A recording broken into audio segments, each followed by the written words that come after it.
Man bieži vien saka, ka komiķa darbs ir grūts, bet tā nav. Nav grūti stundu dienā parunāt fufeli. Ziniet, kur ir grūts darbs? Strojkā.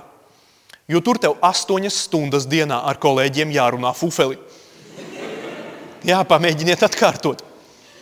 Tagad arī nopirku urbi, jo mums kāpņu telpā nebija neviens kaimiņš, kas katru dienu kaut ko urbi. Un tā nav normāla kāpņu telpa. Tagad es viss kārtībā.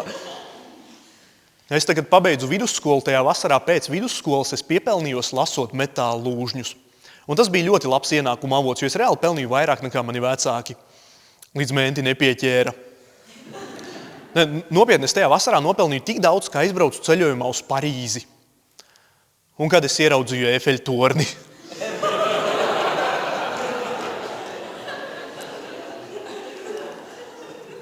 Kāpēc man autogēns nebija līdzi? Es tur uz dzīvi būtu palicis.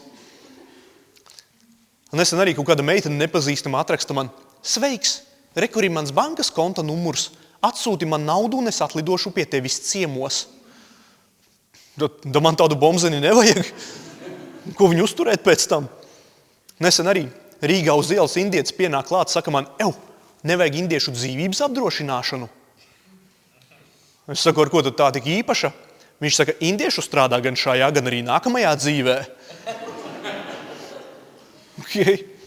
Man riebis elektroauto, jo no tiem nevar noliet nost benzīnu. Nopietni, es vienu nakti atmūķēju to benzīnu bākas vāciņu vaļā, tur nevis bākas caurums, bet rozete. Vismaz telefonu nahaļavu uzlādēju.